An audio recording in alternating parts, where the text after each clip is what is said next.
Hello अस्सलाम वालेकुम, welcome to my channel the dark room. I hope आप सब ठीक होंगे। आज की स्टोरी बहुत कमाल की होने वाली है। देर नहीं करते, बट हाँ, मेरे चैनल को सब्सक्राइब लाजमी करना है आपने। सो आज की जो स्टोरी है वो है हूनी स्टेशन पार्ट 1। गर्मी का ये आलम था कि सांस लेना भी अजाब लगता था। मुल्तान कैंट रेलवे स्टेशन पर हर तरफ भीड़ थी। पसीने में डूबे लोग, बच्चों का रोना, औरतों की चीखों पुकार, और दरमियान में वो लाउड स्पीकर जो बार बार एक ही ऐलान दोहरा रहा था। कामरान ने अपना बैग कंधे पर संभाला और प्लेटफार्म की तरफ बढ़ा। 28 साला कामरान का चेहरा थकावट से भरा हुआ था। आंखों के नीचे काले हल्के उलझे हुए बाल और कुर्ते पर पसीने के निशान। वो मुल्तान में अपने चाचा के घर 2 हफ्ते गुजारकर वापस फैसलाबाद जा रहा था, जहां ये एक फैक्ट्री में काम करता था। पीछे से वसीम हाँफता हुआ आया, वही बचपन का दोस्त जो हमेशा देर से आता था। और दोनों तेजी से प्लेटफार्म नंबर 3 की तरफ बढ़े, जहां चिनाब एक्सप्रेस एक स्याह जगह की तरफ खड़ी थी। डब्बा नंबर 5 में चढ़ते हुए तो हर तरफ लोग थे, बैग थे, बच्चे थे। ऊपर के रैक पर सामान ठुसा हुआ था और खिड़कियों से गर्म हवा के झोंके आ रहे थे। सामने समीना नामी औरत अपने सोते बच्चे को सीने से लगाए बैठी थी, और बराबर में बाबा जी, एक बूढ़ा आदमी जिसकी आंखों में ऐसी गहराई थी कि जो कामरान को बेचैन कर गई। चाचा फजल टिकट चेक करता आया। 23 साल का तजुर्बाकार, और जब बत्ती बुझी और इमरजेंसी बल्ब ने मध्यम रोशनी दी तो बाबा जी अचानक बेचैन हो गए। इन्होंने कामरान से सिर्फ एक सवाल किया, बेटा क्या तू उतर सकता है इस ट्रेन से? और जब कामरान ने हैरान होकर जवाब मांगा तो बाबा जी बस खामोश हो गए और तस्बीह फेरने लगे।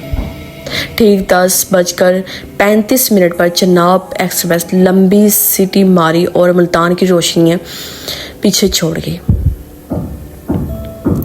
ट्रेन के आखिरी डब्बा नंबर 8 में एक आदमी फर्श पर पड़ा था, जिसके कपड़े फटे हुए थे और बाजू पर गहरा जख्म था, जिससे खून बह रहा था।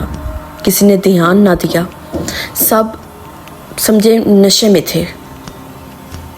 आदमी की सांसें बेतरतीब थी, जिस्म कांप रहा था, आंखें बंद थी मगर पलकें फड़फड़ा रही थी, और मुंह से एक ही आवाज़ निकली जैसे कोई गहरी कुएं से बोल रहा हो। फिर वो बिल्कुल साकिन हो गया। डब्बे में खामोशी छा गई और सिर्फ पटरी पर ट्रेन की आवाज़ आती रही। 5 मिनट बाद आदमी की उंगली हिली। 11 बजे के करीब ट्रेन के एक छोटे स्टेशन पर रुकी और एक और पुरस्कार आदमी प्लेटफार्म से आखिरी डब्बे में चढ़ा। कपड़े फटे हुए, चाल अजीब, बाजू पर जख्म। कामरान ने खिड़की से इसे देखा और कंधे उचकाकर नजरें हटा ली, मगर बाबा जी ने देखा और इनका चेहरा सफ़ेद पड़ गया। इसी दौरान डब्बे में डॉक्टर रज़िया दाखिल हुई, तकरीबन 40 साल की, सफ़ेद सूट, स्याह बैग, चेहरे पर इत्मीनान मगर आंखों में चौकसी। वो बाबा जी के पास बैठी और दोनों के दरमियान एक अजीब खामोशी पहचान गुजरी। रात के 12 बजे डब्बे में अक्सर लोग सो चुके थे। वसीम खराटे ले रहा था, समीना का बच्चा सो रहा था और बाबा जी तस्बीह हाथ में लिए सीधे बैठे थे। कामरान पानी पीने उठा तो पिछले डब्बे की तरफ से एक चीख आई, बहुत मुख्तसर, बहुत अचानक, जैसे किसी ने शुरू की और किसी ने बीच में दबा दी। फिर खामोशी। कामरान वापस आया और बाबा जी से पूछा। इन्होंने कहा, हाँ सुनो, और तस्बीह के दाने तेज हो गए। इसी वक्त चाचा फजल मामूल का चक्कर लगाने पिछले डब्बों की तरफ गया। डब्बा नंबर 8 का दरवाज़ा खुला तो अंदर अंधेरा था और इमरजेंसी बल्ब भी बुझा हुआ था।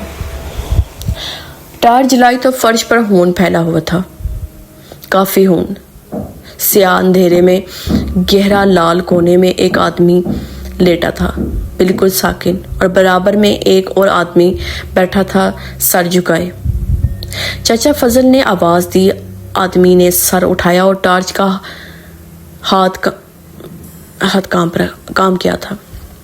आंखें बिल्कुल सफ़ेद थी और मुंह के गिर्द खून के धब्बे। चाचा फजल पीछे हटा, पाँव खून पर फिसला और गिर गया, और आदमी ने छलांग लगाई। डब्बे में एक गहरी चीख गूंजी और फिर सब खामोश हो गया। सिर्फ ट्रेन की आवाज़ रही। कामरान अचानक जागा और देखा बाबा जी सीट पर नहीं थे। डॉक्टर रज़िया ने आंखें खोली जैसे सोई ही ना हो, और बताया कि बाबा जी पिछले डब्बों में गए हैं। चाचा फजल भी वापस नहीं आया, और कुछ ऐसा है जो इन्हें पसंद नहीं आ रहा। वसीम ने साफ मना कर दिया, मगर कामरान डॉक्टर रज़िया के पीछे चल दिया।